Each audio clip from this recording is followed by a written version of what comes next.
Hey guys, see how we're doing out here.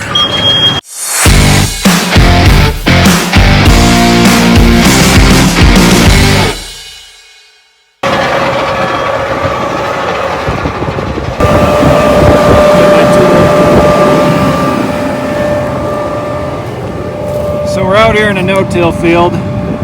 We just got some rain the other day, so it's a little damp, but we'll see how it works. The idea, if you've been with me for a while, is getting that good seed to soil contact. Oh, there is one. I like to use these trowels. You can kind of scrape it back.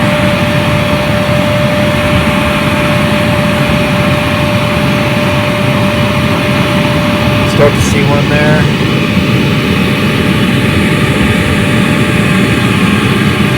Sorry, my hand's in the way.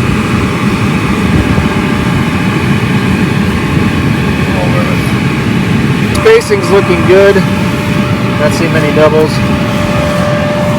Now let's see kind of what our depth looks like. Kind of like to smash it down because that's kind of what it'll end up like.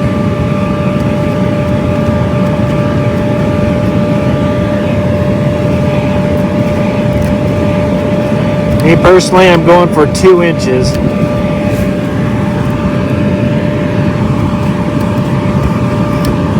A little bit of a gap there. Oh, there he was. Try for another one.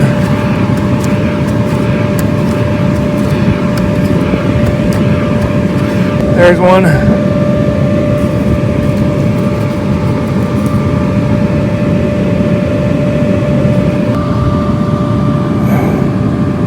So he's going to be pretty close to that 2-inch mark. We're going to leave him for now. But he looked like he was getting sealed up pretty good. So that's kind of the hardest part in no-till, especially when it's damp, is getting that to seal up tight around that corn seed, because you don't want any gaps. Yeah, you don't want any smearing or gaps where that trench is. Sorry, I'm not filming very well. So we'll call that good. Ground's still a little cool. I guess my goal is I want to sweep enough trash out of the way that we get that good seed to soil contact, but yet not enough that I'm plowing. Also, that's kind of where your downforce is. If you see, we got cylinders that apply the downforce on them right here. And each one of these rows will put the right amount of downforce on each unit. So by dialing that in, that actually helps us with our seed depth and our seed to soil contact. Because if you put too much, you tend to smear. If you don't put enough, you're not going to get your seed in the ground correctly. So it's the next day. Getting ready to start planting. I was checking some of these wheel bearings on these gauge wheels that go on over there. Got a few wanky ones, so got to replace a couple of them. But you got a bunch of bolts here that you take out, and then you pop it out. Bearing sits inside there. Kind of takes a little force to get the old one out.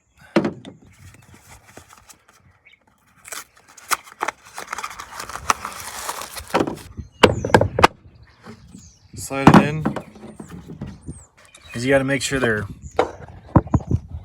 rotated right when you slide them back in, so the bolt holes all line up, because they are kind of timed just right.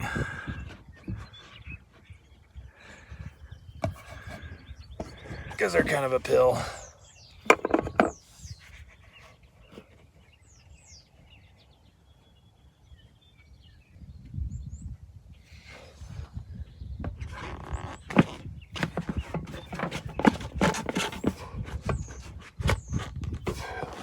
Slid around too much. They're kind of a pill to change.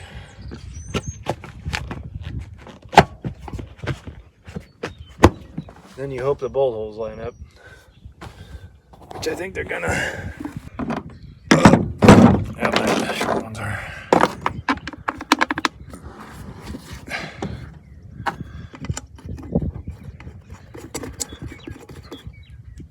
I'll bolt this up and then slap it on. So this is what we call our ridge till. You can even see the pipe we set at the end of the field there. We lay pipe out along the end of the fields and we water this. Well, we kind of treat it differently the way we handle the tillage and all that. We call it ridge till. We basically just kind of sweep the old stock off. We got a row stalker that kind of pulls the old stock out. Then we strip till on top of the old rows, and that cleans out the old stock, and then we just kind of plant back over it. And so we'll get out here and see what it looks like.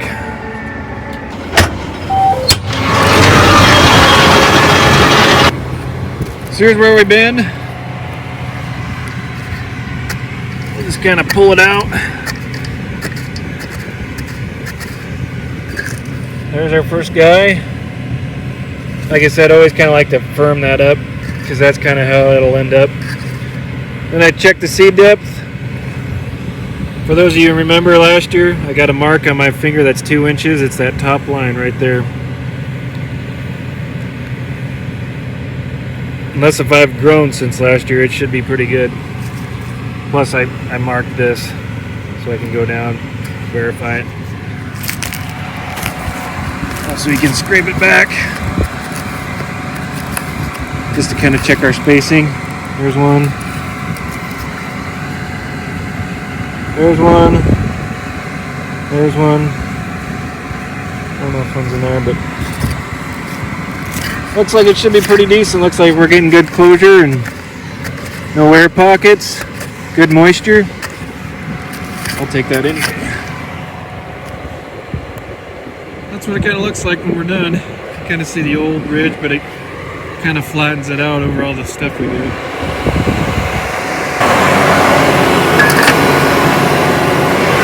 Let's get back to work. Or sitting. I need to take a leak though. So if you're to ask me if I have a gripe about some of these newer 8R tractors, my biggest one is it shuts the PTO, which runs my generator that turns the meters. Every time you get out of the seat, it shuts it off. So I took off, and now I gotta retake off again because I forgot to turn on my PTO. Can't have it all. Another thing, I always get asked every year about why we have mounted planters. This is kind of another reason why we do, is because our gravity fields we have to pull clear out to the end without planting in rows.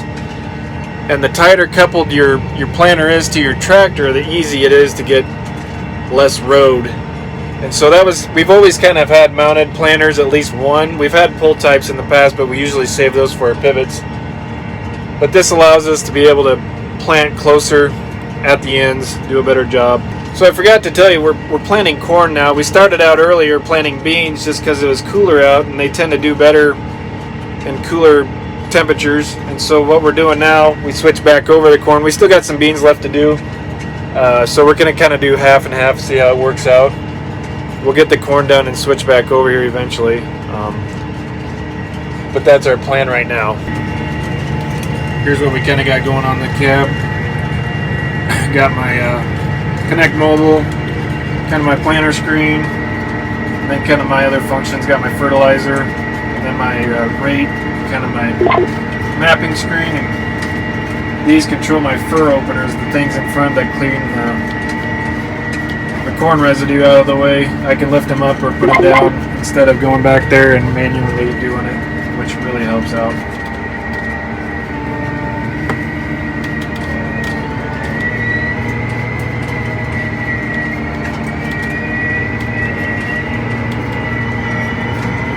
Today I'm going about 8.5 for this field anyway. Seems to hit it about right. I could go faster if I wanted to. That's what I'm feeling comfortable at. A little dusty. With our soils, the dust, that top inch always dries out and it always turns to dust, and it always makes it look drier than it really is. Well, this is kind of what it's looking like. Plant 2021. So I really want to thank everybody who reached out and all the warm comments that I received on the last video. kind of an update what we're doing now. We kind of got a one doctor's opinion, and we're kind of waiting on we're going to a different one just to get a second opinion, see what they say, just to kind of see what my options are for the heart valve that I need to be replaced. And so that sounds like what it is. I had a heart catheter and a TEE test, and I won't get into all that, but everything seemed to check out fine from the one doctor. It's just that valve's bad, and so we'll see what that comes to. But it just sounds like I need to have that valve replaced, which is still stinks, but you know, it sounds like it's a more common than what I've known before, so that's a positive. And so I got good confidence, everything's going well, family's doing great. And so yeah, once again, it meant a lot, everybody reaching out the last video. And if you didn't see the last video, I got a bad aortic valve in my heart that's going to have to be replaced probably sometime this summer or sooner, or late spring, or however we're doing it. But gotta turn around now. Roads are just never long enough. So yeah, like I kind of mentioned before, I'll keep these videos a little shorter. I'll just kind of edit these in the field on my little phone here, and so don't expect a lot out of these. But I appreciate you guys stopping by and watching, and hopefully they help. Thanks a lot, guys. God bless, and we'll catch you on the next one.